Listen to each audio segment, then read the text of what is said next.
Chef claims that out of all of the royals that he catered for, Prince Andrew was difficult and more demanding than others. I mean, he's certainly not getting a good rap. Palace insiders, investigative reporting, and those who worked inside the royal residences themselves. If you were to ask Dan Otway, a chef who has navigated the high-pressure, razor-thin margins of error within royal kitchens, who the most challenging member of the firm was to feed and serve, he wouldn't hesitate. You might expect the answer to be the late Prince Philip with his notorious no-nonsense attitude, or perhaps the meticulous King Charles with his specific organic preferences. But no, Otway points the finger squarely at the Duke of York. According to the chef, out of every royal figure he catered for, Prince Andrew was distinctively difficult. There were some really funny things in there. We've known this before, that he is obsessed with like teddy bears. He has like 40 teddy bears that have to be assembled and arranged perfectly. Staff are given a chart to arrange Prince Andrew's teddy bears on his bed every Far more demanding and significantly less pleasant than anyone else in the dynasty. And frankly, this assessment tracks perfectly with the current public image of the man. Andrew is certainly not enjoying a renaissance of reputation. If anything, the spiral is deepening. But the story here isn't just about a rude diner or a difficult boss. It is about a domestic situation that has baffled royal watchers and insiders for decades. We're talking about Andrew and Sarah Ferguson, the bitter ex-spouses who technically divorced in 1996 yet remain inextricably fused together. They are the ex-couple who live together, defend one another with ferocious loyalty. That you think it's a very serious possibility that as more and more revelations come out about Prince Andrew, or Andrew Mountbatten Windsor as he is now, and Jeffrey Epstein and what he got up to in those dark years, that it is not beyond the realms of possibility. And cling to the wreckage of their royal privilege regardless of how much controversy, scandal, or shame trails behind them. They are currently dominating the headlines again, not for charitable works or public service, but because the veil of secrecy over their life at Royal Lodge is being lifted by the very people they relied on to keep it shut.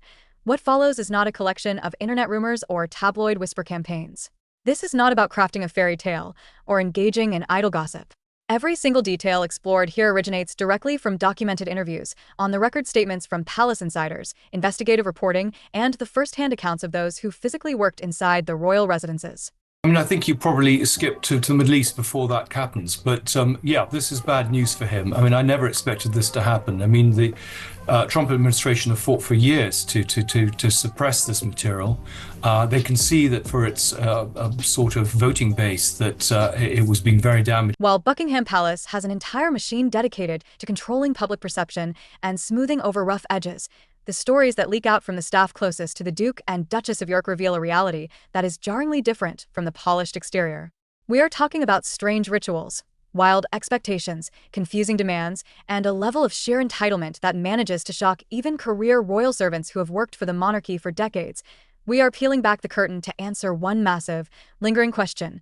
What actually happens inside the walls of the home shared by Prince Andrew and Sarah Ferguson? especially in recent years since he's left the royal family, that he takes it out on staff because he is in isolation. He is in this sprawling property with not necessarily a lot of interaction with the outside world. And apparently it's the staff that are really suffering because, you know, they have to deal with his moods. Former employees said the game wasn't funny, it was stressful because the point wasn't humor. It was And why do those who have walked those halls describe it as arguably the most bizarre, dysfunctional household in the entire royal ecosystem? To understand this, we have to start with a detail that sounds like it was ripped from the pages of a twisted children's book, yet is absolutely 100% factual.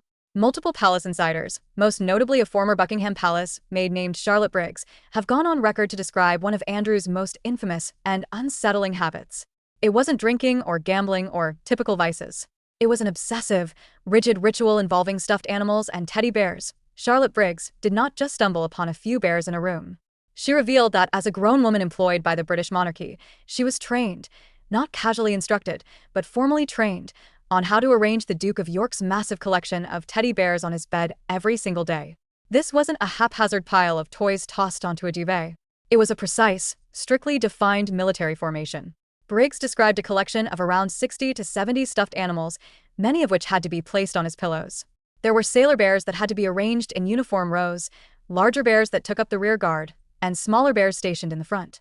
Every single animal had a specific geographic coordinate on that bed that could not be altered. The absurdity of this cannot be overstated. Briggs noted that if she got the arrangement wrong, Even by a fraction, Andrew would become visibly angry. This wasn't a quirk he laughed off, it was a protocol failure in his eyes. We have known for some time that he had an affinity for these toys, with reports suggesting he owns dozens that must be assembled perfectly. But the revelation that staff were given a visual chart, a diagram, to arrange a grown man's teddy bears is a level of micromanagement that borders on pathology. Another former royal protection officer confirmed this ritual in the documentary Scoop, verifying that these stuffed animals were not an urban legend. They were a tangible reality of the job, and the protocol surrounding them was treated with the same gravity as an official royal duty or a military parade.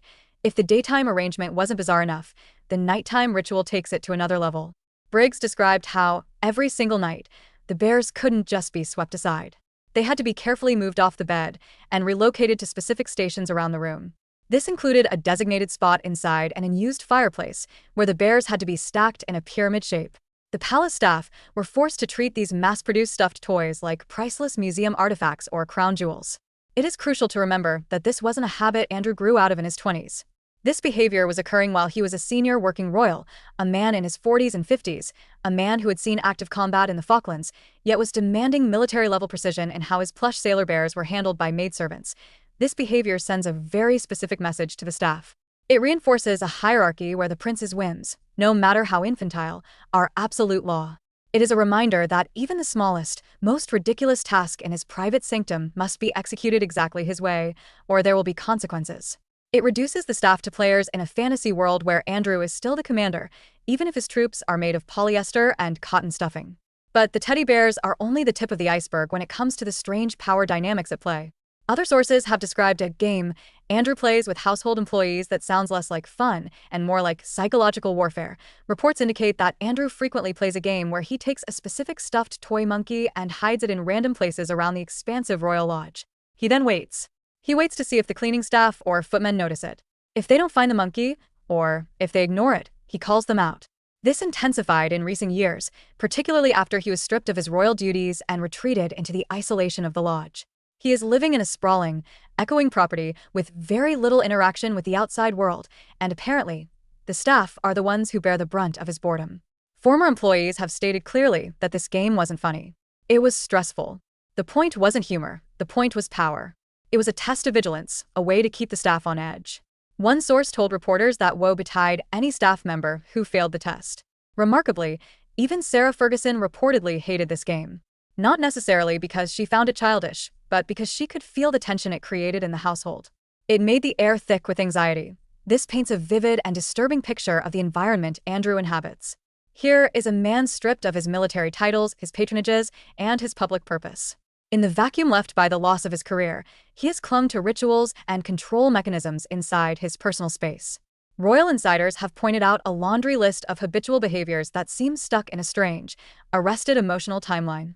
Reports describe Andrew spending hours upon hours each day playing video games, obsessively monitoring airplanes flying overhead via tracking apps, managing large-scale model collections, and enforcing rigid routines inside the house that must not be deviated from. On their own, in a vacuum, none of these hobbies are criminal. Many people play video games or collect models. But inside a royal residence, coming from a man who once held the rank of vice admiral and served as a global trade envoy, the behavior strikes insiders as deeply unsettling. Several sources describe Andrew as a man living in a hermetically sealed bubble, completely disconnected from reality, using toys, routines, and games as coping mechanisms to avoid facing the destruction of his reputation. When stripped of public duties, he didn't seek redemption or quiet contemplation. He retreated inward, and the rituals intensified. It is not the behavior the palace ever wanted made public, but multiple insiders have repeated the same story. Andrew treats his private living space like a childhood bedroom, yet expects the staff to respect it as if it is a royal throne room. However, when this living space is not being treated as a nursery, the stories take a turn towards something darker and more sordid.